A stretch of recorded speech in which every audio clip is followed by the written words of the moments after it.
প্রিয় কৃষক ভাইরা, আমরা যদি একটি আদর্শ মাটির গঠন কাঠামো বিশ্লেষণ করি তাহলে যেটা সাধারণত দেখা যাবে যে একটা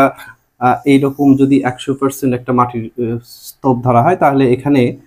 মোটামুটি 50%-এর মধ্যে 25% থাকে হলো বায়ু, 25% থাকে হলো পানি, এবং এখানে এই যে 45% এইটা সাধারণত অজৈব পদার্থ, যেটা দিয়ে সাধারণত মাটির গঠন উপাদান থাকে। এবং এই যে 5%, এই 5%টাই মূলত হলো জৈব পদার্থ। তো এই 5%-এ আসলে মাটির একটি উল্লেখযোগ্য বৈশিষ্ট্য বহন করে, কারণ আপনার মাটিতে ফসল উৎপাদন হবে কি হবে না এটা মূলত নির্ভর করবে এই 5% জৈব পদার্থের উপরে। এবং এই 5% জৈব পদার্থ বৃদ্ধির জন্যই কিন্তু আসলে আমরা জমিতে জৈব সার প্রয়োগ করি। এবং জৈব সারের অপারেশন যদি বলি যে আসলে জৈব সার কিভাবে কাজ করে, তাহলে যদি আপনারা দেখেন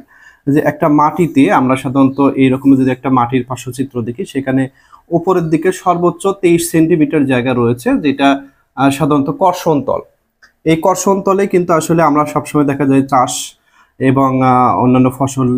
লাগানো বা ফসলের শিকড়গুলো বৃদ্ধি পাওয়া, এই মোটামুটি 23 সেন্টিমিটার ভিতরে যে কাজগুলো হয় সেই কাজগুলো সুচারুরূপে হওয়ার জন্য এখানে কিছু অনুজৈবিক কার্যক্রম থাকে, যে কিছু অনুজীব থাকে। আমরা যখন এখানে রাসায়নিক সারগুলো প্রয়োগ করি, এই রাসায়নিক সার প্রয়োগ করার পরেও কিন্তু আসলে এই রাসায়নিক সারগুলো কিন্তু এই 23 সেন্টিমিটার ভিতর থাকে, এবং এখানে যে অনুজীবগুলো রয়েছে সেটা আসলে ওই উদ্ভিদের জন্য ওই নিউট্রিয়েন্টটাকে ভেঙে বা উপযোগী পরিবেশ তৈরি করে দেয়। এবং এই উপযোগী পরিবেশ তৈরি করার জন্য আসলে জৈব পদার্থটা অত্যন্ত গুরুত্বপূর্ণ। এই জৈব পদার্থটা যদি না থাকে এখানে, তাহলে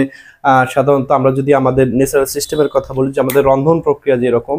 যে সবকিছু থাকার পরে তাকে রন্ধন করার পরে কিন্তু সেটা মানুষের গ্রহণ উপযোগী হয়, ঠিক একই রকম এই অনুজীবগুলো এই সকল জৈব পদার্থ এবং রাসায়নিক পদার্থর সংমিশ্রণে আসার পরে এই উপাদানগুলোকে মোটামুটি রিলিজ করে। এবং এখান থেকে সাধারণত উদ্ভিদ যখন জন্মায় সেই উদ্ভিদের শিকড় অঞ্চলগুলোতে এই অণুজীবগুলো থাকায় এগুলো পুষ্টি গ্রহণে সাধারণত সাহায্য করে এবং একটি গাছকে পরিপূর্ণভাবে গঠন করতে, এবং তার জন্য যে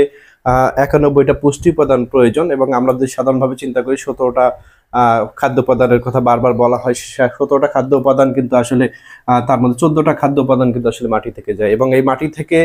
পুষ্টি উপাদান উদ্ভিদ নিতে পারবে কিনা এটা বেসিক্যালি নির্ভর করবে এই মাটিতে থাকা জৈব পদার্থের উপর। এবং এই যে 5% জৈব পদার্থের কথা বলছি, এই 5% জৈব পদার্থটা আসলে মাটির জন্য অত্যন্ত গুরুত্বপূর্ণ, এবং এই 5% জৈব পদার্থের উপরেই কিন্তু আসলে মাটিতে বায়ু কতটুকু চলাচল করবে বা বায়ু কতটুকু আছে সেটা নির্ভর করে,